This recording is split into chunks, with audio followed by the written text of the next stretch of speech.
매일 10분 데이터 분석, 데이터 시각화 3편, 바로 진행을 하도록 하겠습니다. 그래서 저번 시간에 우리가 이제 연속형 변수의 시각화까지 같이 진행을 했어요. 이번에는 우리가 이제 순서 자료에 대한 시각화를 같이 좀 해볼 거예요. 순서형 자료. 그래서 이제, 실무에서도, 우리 날짜 데이터 처리하는 게 있었죠. 제가 첫째 주에, 매일 10분 데이터 분석 프로그램 첫째 주에 날짜 데이터를 처리하는 방법에 대해서 여러분들께 많이 소개를 드렸어요. 그만큼 어떤 날짜나 순위나 순서, 특히 날짜의 흐름에 대해서 데이터가 정렬이 되고 어떤 트렌드를 파악하는 것이 굉장히 중요합니다. 특히 이제 뭐 마케팅이라든지 아니면 뭐 인구통계학적 특성도 되고 경제나 금융 쪽에서는 더욱더 그러겠죠. 시간이 흐르면 흐를수록 우리의 이제 자사의 매출이 어떻게 바뀌느냐, 많이 팔리는 품목이 어떤 식으로 변하느냐, 이런 것들을 우리가 이제 좀 많이 확인을 해봐야 될 거예요.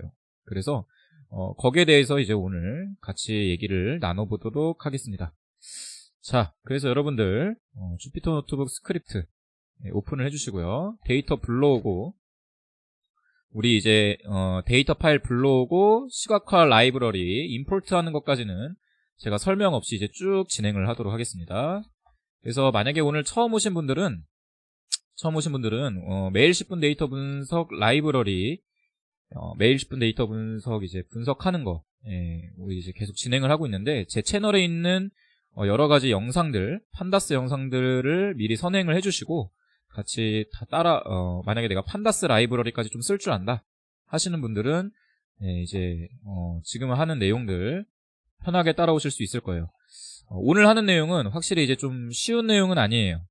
오늘 하는 내용들은 다 좀 어느 정도 난이도가 있는 내용들이라서 여러분들이 처음에 접근을 하실 때 좀 어렵다, 내가 좀 접근하기가 쉽지 않겠다 라고 하시는 분들은 우리 데이터 스테이션 채널에 판다스 데이터 분석 영상을 미리 시청을 하시고 들어오시면은 좀 보기 편하실 것이다 라고 소개를 드리면서 데이터를 먼저 불러와 볼게요. 우리 시각화 데이터 한번 불러와 봅시다. 데이터 3 한번 불러와 볼까요? 데이터 3? 네, 데이터 3 한번 불러와 볼게요. 데이터 3 df1의 데이터 3 csv. 네, 데이터 3를 한번 불러와 보도록 하겠습니다. 제가 아마 저 블로그에 지금 데이터 파일이 데이터 6만 올려져 있을 텐데 제가 3까지 지금 다시 업로드를 해드릴게요. 그래서 만약에 계속 지금 데이터 스테이션 라이브러리를 들으신 분들은 아마 이 데이터 파일이 있을 거예요. 그래서 데이터 3 csv 우리 여태 했던 거 들으시면 되겠고, 없으신 분들은 저희 유튜브 아래 링크 보시면은 제 블로그로 연결이 됩니다. 그래서 그 블로그 들어오셔서 여기 있는 데이터 받아주시고 이 데이터로 우리가 분석을 해볼 거다라고 보시면 되겠어요. 제가 채팅방에도 올려드릴게요. 여기로 들어오셔서 여러분들이 직접 분석을 해보시면 되겠다. 이렇게 보시면 되겠습니다. 네, 그래서 이 데이터는 저번에도 설명드렸다시피 렌탈 데이터예요. 어떤 이제 렌탈사에서 사무기기를 대여해주는 렌탈 회사에서 렌탈 장비를 대여해주고 고객과 렌탈 계약을 한 그 계약 정보가 있겠죠. 그 정보 이력이 이렇게 한 줄 한 줄씩 남을 텐데 그 정보들을 가지고 우리가 이제 데이터 분석을 해보는 겁니다. 그래서 저번에 우리가 앞서 매일 10분 데이터 분석 때 했던 내용은 뭐냐, 여기 데이트 타임 있죠. 여기를 이제 날짜 데이터로 날짜 형태로 처리를 했고요. 그리고 나머지 이제 이런 문자 데이터나 숫자 데이터에 대한 시각화 같은 것들, 이런 것들을 좀 진행을 했어요. 이렇게 한번 해볼까요? 우리 데이트 타임에서 날짜 데이터까지 바꿔봅시다. to 데이트 타임 해줘서 우리 이 데이트 타임이라고 하는 데이터를 데이트 타임 스탬프 이렇게까지 날짜 데이터 형태까지 바꿔보도록 하겠습니다. 네, 여기까지. 그래서 오늘 할 내용은 뭐냐, 이런 날짜 데이터 같은 경우 데이터가 이제 크게 두 종류가 있다고 했었죠. 문자형 데이터가 있었고요, 그리고 숫자를 가진 숫자 형태의 데이터가 있다고 했었어요. 근데 이제 시각화할 때는 또 어떤 영역도 같이 보냐, 어떤 이제 흐름, 순서, 시간과 같이 어떤 이제 순위를 가지는 데이터, 순위형 자료라고도 부르거든요. 순위형 데이터. 순위를 가지는 자료들, 순서를 가지는 자료들, 시간의 개념을 갖는 자료들에 대해서도 따로 시각화를 해줘서 데이터를 볼 수가 있습니다. 우리가 이제 앞서 했던 이제 숫자 자료나 문자형 자료 같은 경우에는 산점도, 스캐터 플롯 또는 회기선 그림, 리그레션 플롯, 리니어 모델 플롯, 아니면 페어 플롯, 아니면 조인트 플롯 같은 걸 확인을 했었고요. 연속형 자료 확인할 때 X축, Y축 둘 다 숫자 데이터일 때는 그렇게 확인을 했었고, X축이 범주형인 경우에 문자 데이터, 예를 들어서 성별에 따른 매출액의 평균, 그래서 남성 매출액 5만원, 여성 매출액 평균 7만원이라고 했을 때 X축에 남성, 여성, Y축에는 숫자 데이터, 이런 식으로 오는 범주형 대 연속형 데이터, 이렇게도 확인을 했었는데, 이번 시간에 볼 건 뭐냐? 바로 X가 시간이거나 아니면 순서라고 하면은 연령대가 될 수도 있고요, 학년이 될 수도 있고요, 등급 같은 게 될 수도 있어요. 그런 순서를 가지는 데이터에 대한 그래프를 그려보자라는 거예요. 한번 그려봅시다. 우리 C본을 이용해서 그려주면 되겠죠. 우리 맑은 고딕 글씨체까지 불러왔고요. 맥을 쓰시는 분들은 우리 시각화 라이브러리 그래프 옵션 설정하는 수업, 저번 주에 했던 수업을 참고해서 들어주시면 되겠습니다. 그래서 순서 자료에 대한 시각화를 할 때 가장 많이 쓰이는 것들이 뭐냐, 라인 플롯 같은 거를 많이 써요. 선으로 이루어진 그래프들을 많이 그립니다. 이렇게 써볼게요. 데이터에다가 df1 그리고 x에다가 데이트 타임 스탬프 써주셨고, 그리고 y에다가는 우리가 어떤 걸 써올 거냐, 결제 금액을 쓸까요? 결제 금액을 써볼까요? amount. 비용에 대해서 이제 일자별로, 일자에 따라서 비용의 트렌드가 어떻게 바뀌는지 보는 거죠. 근데 지금 보시면은 짠 하고 그렸더니 어떤 문제가 발생했냐, 여기 지금 이렇게 화살표로 쭉쭉쭉쭉 이렇게 넬이 꽂혀져 있는 걸 보실 수가 있죠. 이렇게 어떤 특이한 뭔가 어떤 트렌드가 발견이 되긴 해요. 지금 보면은 이 지금 계산되는 금액도 평균에 계산됐기 때문에 하루 평균 정도 얼마 금액이 계약이 되느냐, 이렇게 지금 지표가 확인되는 걸 보실 수가 있어요. 그래서 이거를 이제 어떻게 해결을 하냐, 일단 매출 같은 경우에는 우리가 여기에 나와 있는 이 그래프의 평균이라고 하면 어떤 값의 평균이냐고 하면은 이 일자별로 2019년도 10월 20일에 96,900원의 계약이 성사가 된 거죠. 20일 날 또 102,900원이 계약이 성사가 된 거예요. 이런 계약건들의 평균값이 매겨진, 평균값이 계산돼서, 일자별로 평균값이 계산돼서 그게 시각화로 출력이 된 거예요. 그럼 이제 문제는 뭐냐, 여러분들이 만약에 사장이라고 가정을 해보죠. 내가 CEO야, 사장이다 라고 하면은 우리가 일자별로 평균 얼마 정도 계산됐는지가 궁금한 게 아니라 하루 전체 매출이 얼마나 나갔는지가 더 궁금하겠죠. 그렇죠? 왜냐면은 이 데이터 한 줄 한 줄이 각 물품, 각 렌탈되어 있던 이 제품의 타입별로 계약이 된 거다 보니까, 뭐 예를 들어서 제품의 타입이 제품의 가격대가 낮으면은 당연히 이 평균값이 낮을 수밖에 없겠죠. 이 한 건 한 건에 대해서 이 일자 내에서 평균을 계산한 거니까요. 그러니까 좀 복잡하게 얘기하지 말고 그냥 직관적으로 얘기해도, 만약에 여러분들이 사장님이라고 한다면은 내가 일별로 얼마나 팔았는지 이런 것들이 궁금할 겁니다. 기본적으로. 그렇죠? 그래서 지금 여기 보시면은 일단은 평균이 계산이 됐는데, 이런 것도 이제 우리가 평균을 계산할 게 아니라 합을 계산해야 되겠죠. 총합을 계산해야 된다. 첫 번째로 그게 있고, 두 번째로 보시면 여기 지금 이 선을 잘 보면은 선 사이사이에 이렇게 옅은 색으로 이렇게 뭔가 색칠이 되어 있는 걸 보실 수가 있어요. 평균을 계산을 하고 거기에 따른 신뢰 구간이라는 값도 계산을 해서 그래프를 같이 출력한 거예요. 그래서 이런 것도 이제 우리가 어떻게 좀 데이터를 처리를 해서 없애줘야 되겠다. 그래서 이제 우리 저번 시간에 한 거를 같이 복습하면서 좀 내용을 진행을 하자면요. 일단 옅은 선으로 칠해져 있는 신뢰 구간이라는 값을 제거를 해주고요. 그리고 지금 평균으로 계산되어 있는 값을 estimate라는 함수를 써서 합으로 계산을 해봅시다. 합. 일자별 판매 금액의 합이 계산돼서 나오겠죠. 그럼 이렇게 계산이 돼서 나올 겁니다. 그래서 일별로 매출액을 본다라고 했을 때는 위에 있는 데이터를 보기보다는 아래에 있는 데이터가 훨씬 더 정확하게 매출이 나올 것이다 라는 거죠. 근데 보면은 계속 이런 픽이 발생하죠. 이런 것들은 왜 발생하냐, 이런 것들은 아마 이게 되게 주기적으로 이 픽들이 발생하는데, 이건 여러분들이 이 데이트 타임을 요일별로 한번 확인을 해보시면은 이게 뭔지 확인을 할 수가 있을 거예요. 그러니까 일단 이런 것들이 인사이트인 거죠. 그래프를 그려보니까 우리가 원하는 그래프는 뭐예요? 이렇게 그냥 쭉 추세선이 이렇게 쭉 올라가야 되는 그런 그래프를 확인을 해보고 싶었는데, 지금 이제 그래프를 날짜별로 그려보니까 이렇게 계속 꺼지는 그래프가 발생한단 말이에요. 도대체 이거 왜 이러지? 이런 걸 이제 캐치를 하면은 분석가들은 이거에 대해서 이 데이터 도대체 뭐지? 저 데이터가 왜 나온 건지 찾아야 된단 말이죠. 그래서 저게 도대체 뭐냐, 뭐 여러분들 이제 좀 눈치가 있으신 분들은 바로 파악을 하시겠지만, 제가 이거를 데이네임이라고 하는 요일로 한번 바꿔보겠습니다. 요일. 계약 요일. 계약 요일이라는 데이터를 만들고요.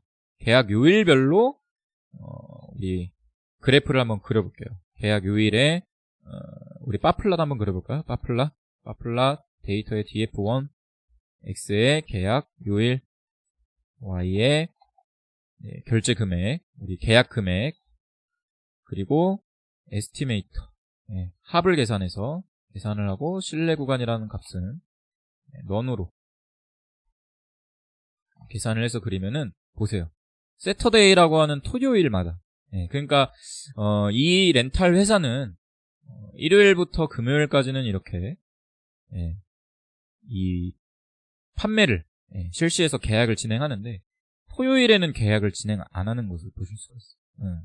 그러니까 토요일 데이터가 이렇게 계약이 있긴 있지만 매우 저조하게 이 데이터의 빈도수가 적기 때문에, 우리 여기 라인 플랫을 했을 때 보시면 이렇게 주기적으로 떨어지는 이 구간들 있죠? 얘네들이 다 무슨 요일이에요?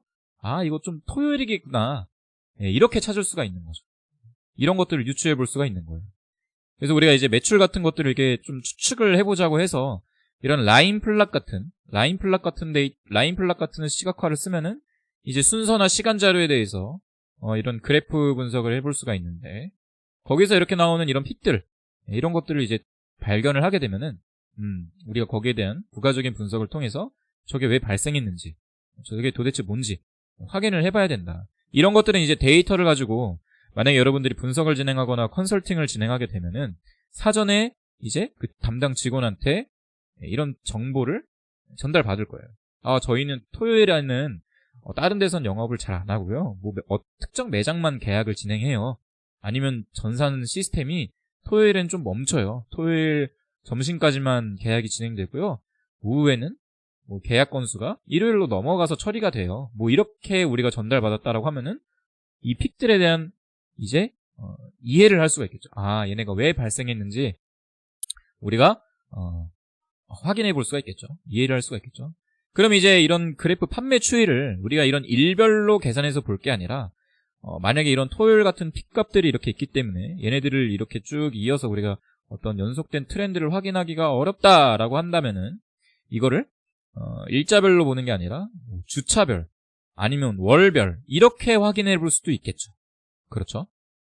그래서 이번에는 제가 이 데이터 타임스탬프의 요일을 아까 추출을 했는데, 요일이 아니라 이번에는 주차를 한번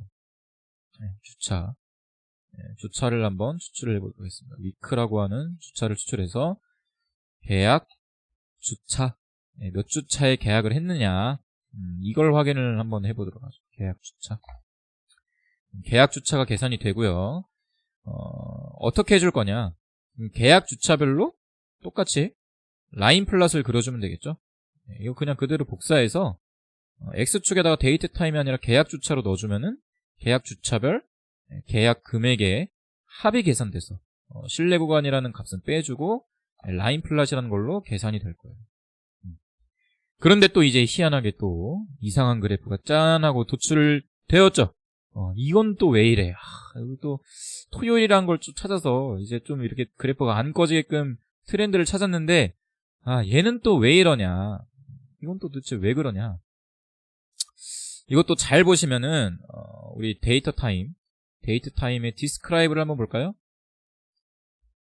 디스크라이브를 확인해 보면은 10월 29일부터 19년 10월 29일부터 20년 2월 3일까지 데이터가 있는 걸 보실 수가 있어요. 그러니까 이 계약 주차라는 데이터를 지금 계산을 해서 우리가 그래프를 다시 시각화했는데 이제 어떤 문제가 발생했냐면은 19년도에서 20년도로 데이터가 넘어가기 때문에 이 계약 주차를 여기 위크라고 계산되는 건 어떤 식으로 계산되냐면은 1주차부터 1년이 52주로 되어 있죠. 52까지 번호를 매겨요. 해당 연도 내에서. 그래서 19년도에 뭐 예를 들어서 40몇 주차부터 뭐 52주차까지 계산이 됐겠죠. 10월부터니까. 그리고 2020년도는 2월까지 데이터가 있으니까 뭐 1주차부터 뭐 한 8주차까지 계산이 돼서 나온 거죠. 그래서 여기에 있는 데이터가 한 1에서 8까지 정도밖에 없고 1에서 8 정도까지 데이터가 쭉 있다가 또 쭉 데이터가 없다가 48부터 50 사이의 데이터가 또 이렇게 몰려 있는 거예요. 야, 이러면 이제 또 어떻게 우리가 이걸 또 쉽게 봐야 할까? 이런 또 고민이 생기겠죠. 그럴 때 이제 또 여러 가지 방법이 있어요. 뭐 이제 연도를 나눠서 19년도 따로, 20년도 따로 시각화를 해도 되고요. 아니면은 연도라고 하는 항목을 계산해서 이제 그 연도를 오버레이 시켜주는 거죠. 연도별로 색깔이 다른 그래프를 그려주는 거예요. 우리 왜 HUE라는 함수 썼죠? HUE라는 함수 뒤에다가 연도로 계산된 컬럼을 집어넣어주게 되면은 이제 또 그래프가 이렇게 좀 그지같이 나오는 거를 우리가 좀 해결해서 좀 어느 정도 구분해서 볼 수가 있겠죠. 그래서 결국 이런 날짜 데이터 처리할 때 실무에서 발생할 수 있는 유형이 이런 유형들이 많아요. 여러분들 실제로 우리가 교과서에 있는 내용을 분석을 해보면은 그래프가 이렇게 선 그래프 그려보면 이렇게 이쁘게 짠하고 나오죠.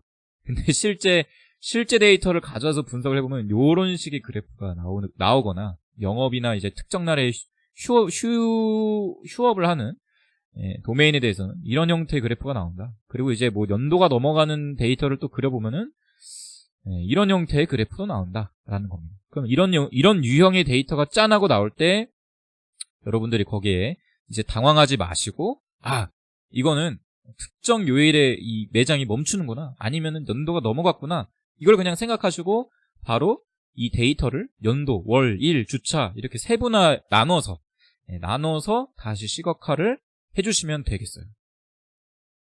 이해되시죠? 그래서 실무에서 이런 식으로 접근을 하면은 여러분들이 훨씬 쉽게 접근을 해볼 수가 있습니다. 그래서 타임스탬프에 이번엔 연도까지 한번 나눠볼게요. year 해줘가지고 연도를 df1에 year 아니면 계약 연도로 해봅시다. 직관적으로 계약 연도 이렇게 써준 다음에 이번에는 라인 플랫이 아니라 포인트 플랫이라는 걸 한번 써볼게요. SNS.c본에 포인트 플랫이라고 하는 함수가 있습니다. 포인트 플랫을 써서 df1에 데이터 1 넣어주고요. x축에는 이렇게 써볼까요? 계약 주차 써주시고, y에는 amount 써주시고, 그리고 ci에는 non값, 그리고 estimator에는 sum, 합계 써주신 다음에 오버레이를 해주는 거예요. 뭐에 대해서요? 계약 연도에 대해서 오버레이를 해준다라고 하면은 이런 식으로 데이터가 나눠져서 시각화가 되는 걸 보실 수가 있습니다. 그럼 이제 나오는 여기 이런 거 있죠. 1, 6, 41 이런 것들은 이제 우리가 이상치로 판단을 하고 얘네들은 이제 데이터를 제거해주거나 바꿔줘야 되겠죠. 아니면은 내가 연도별로 데이터를 나눠서 보고 싶다라고 하시면은 우리 로케이션 함수, 로케이션을 함수를 써서 데이터를 나눠보셔도 되겠습니다. 여기까지만 한번 해보도록 할게요. df1의 계약 연도를 내가 2019년도만 한번 뽑아서 보고 싶다. 그럼 2019년도에 해당하는 데이터를 이 조건을 뽑아서 df1의 LOC 함수, 로케이션의 약자죠. LOC 함수, 이 조건을 만족하는 데이터만 뽑아서 이 데이터로 시각화를 해보는 거예요. 얘를 df2로 따로 선언을 해도 되고요. 아니면 이 df1 자리에 얘를 그냥 그대로 집어넣어도 돼요. 저희는 그냥 df2라고 하는 변수를 선언을 해서 여기다가 한번 집어넣을게요. 여기다가 이렇게 집어넣으면은 19년도 데이터만 짠 하고 나오는 것을 보실 수가 있습니다. 네, 요렇게 한번 진행을 해보도록 할게요. 네, 제가 아마 타이핑이 지금 좀 설명 같이 하면서 타이핑을 계속해가지고 여러분들이 이제 타이핑을 정신없이 막 하셨을 텐데, 네, 지금 천천히 해보시면서 여러분들이 이렇게 데이터 분석이 진행되는구나 라는 거를 보시면 되겠습니다. 그리고 지금 이 스크립트는 바로 블로그에다가, 저 링크에 있는 블로그에다가 지금 바로 업데이트를 해드릴게요. 네, 그래서 만약에 지금 몇 가지 못 따라가겠다, 너무 고급, 고급이요, 너무 스피디한 이 타이핑이다 라고 생각하시는 분들은 지금 블로그에다 다시 이 스크립트를 업데이트 해드렸습니다. 데이터 시각화 3 pymb.라고 하는 파일명으로 제가 블로그에다가 다시 업데이트를 해놨어요. 그래서 여러분 저희 아래 그 채팅창에 있는, 실시간 채팅창에 있는 블로그에 들어오시면은 이렇게 여기 데이터 시각화 ipymb 이 파일을 받아서 여러분들이 이 스크립트를 보셔도 됩니다. 네, 그래서 제가 아까 설명드렸던 유형을 좀 잘 보시면 되겠어요. 실제 실무에서 어떤 이런 트렌드에 따라서 시각화를 할 때는 이제 파이썬에서는 라인 플랫이나 포인트 플랫을 이제 대표적으로 사용을 하는데, 우리가 파이썬이든 R이든 뭐 점프든 SPSS든 어쨌든 이걸 시각화를 하게 되면은 어떤 형태의 그래프가 나올 수 있느냐, 제가 그거를 좀 많이 강조를 드렸죠. 이렇게 여러 개의 픽이 규칙적으로 있는 트렌드, 이런 트렌드도 발생할 수 있고요. 아까 보여드렸다시피 이렇게 중간에 이렇게 뻥 하고 뚫려 있는 트렌드, 주차로 계산을 했을 때 이런 복잡한 트렌드가 이제 등장할 수 있기 때문에 여러분들이 이제 이걸 가지고 분석을 하실 때에는 이런 유형의 데이터가 나오면은 우리가 이런 식으로 뭐 어떤 요일이 영업을 안 하고, 어떤 요일은 영업을 하고, 또 어떤 연도 이 기간이 언제고, 이런 것들을 반드시 확인을 해보면서 분석을 해보셔야 된다라는 거를 좀 설명을 드렸습니다. 되게 중요해요. 그러니까 여러분들이 이제 데이터 분석을 한다라고 하면은 이제 이런 것들도 고려를 해야 된다는 거예요. 실무에서 만약에 데이터를 받았는데 날짜 관련된 정보가 있다라는 거죠. 날짜 관련된 정보가 있으면 이제 어떻게 해야 돼요? 이런 것들을 물어봐야 돼요. 혹시 뭐 영업장에서 주말에 혹시 영업하시나요? 뭐 이런 것들. 뭐 웹에서 발견되는 트래픽 데이터는 덜한데요. 실제 이렇게 매장에서 판매되는 판매 데이터, 계약 데이터, 아니면 이제 공공기관에서 쓰는 데이터들, 민원 처리 같은 데이터, 이런 데이터들은 이런 이 특정 요일의 트렌드를 타기도 해요. 그렇기 때문에 여러분들이 이제 데이터를 가지고 뭔가 분석을 할 때, 시각화를 시킬 때, 트렌드를 파악하려고 할 때 어떤 기간이나 날짜나 순서가 있는 데이터가 있다라고 하면은 거기에 대해서 반드시 의심을 하시면서 데이터를 시각화해 보셔야 된다라고 여러분들이 이해를 하시면 되겠습니다. 오늘은 좀 간단하죠? 시각화 좀 간단하게 했는데 실무에서 이런 형태의 트렌드가 반드시 발생할 겁니다. 그래서 여러분들이 이 부분을 잘 캐치를 해 나가시면서 분석을 하셔야 좀 더 소요가 덜 들겠죠. 애초에 그러니까 저 같은 경우에는 어떻게 분석을 할 수가 있겠냐. 여러분들이 이 내용을 알고 나면은 만약에 시간 데이터를 키값으로 데이터가 정렬이 돼 있다. 그러면 어떻게 하면 돼요? 애초에 데이터를 시각화하기 전에 날짜 형태로 데이터를 나눠버리고 연도, 월, 주차 나눠버리고 각각 시각화해보고 트렌드 찾아보고 실무자한테 한번 물어보고 그 다음에 이제 데이터 뺄 건 빼고 오버레이 할 건 오버레이 하고 해서 시각화를 하면은 이제 굉장히 우리가 쉽고 빠르게 인사이트를 찾을 수가 있겠죠. 그래서 여러분들이 이런 관점으로 시간 데이터를 접근을 하시면 되겠다라고 이해하시면 되겠습니다. 그래서 그래프 시각화 파트 3 여기까지 좀 진행을 해보도록 할게요. 그리고 이제 나중에 여러분들이 질문이나 궁금하신 사항들을 통해서 제가 이제 좀 특수한 형태의 시각화들이 있어요. 뭐 히트맵 플러스를 쓴다든지 아니면은 뭐 등고선 같은 것들, 아니면 이제 지도, 맞아, 지도도 나중에 한번 쭉 다뤄야 되겠죠. 그런 것들은 제가 한번 또 따로 여러분들께 주제를 준비해서 그 특정 그래프들을 쓰는 도메인들이 또 있어요. 뭐 이제 예를 들어서 제조 생산 쪽에서는 이제 관리도라고 해서 컨트롤 차트라고 하는 그래프를 항상 확인을 합니다. 이제 공정이 진행되는 동안 어떤 스펙을 만들어 놓고 그 스펙의 데이터가 벗어나는지 벗어나지 않는지 이런 것도 좀 확인을 하기 때문에 그런 것도 여러분들이 만약에 궁금하시다라고 하시면은 제가 이제 라이브 끝날 때쯤에 메일을 남겨드릴 테니까요. 거기에다가 문의를 주셔도 되고요. 서브플랫도 다뤄봤으면 좋겠어요. 네, 그것도 한번 다뤄보도록 하겠습니다. 그래프 옵션을 제가 이제 한글 글씨체 설정, 그리고 이제 이 주피터 노트북의 옵션, 우리 인라인이랑 TK, 그거 쓰는 법, 그리고 이제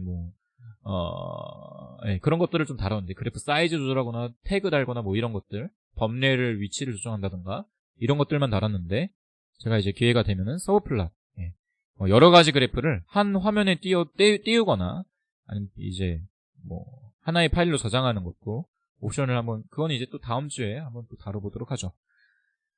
네, 이렇게 여러분들이 좀 보시면 되겠고요. 네, 그래서 시각화는 여기까지. 시각화 파트 5. 순서형 데이터에 대한 처리. 파트 5는 여기까지 좀 진행을 하도록 하겠습니다.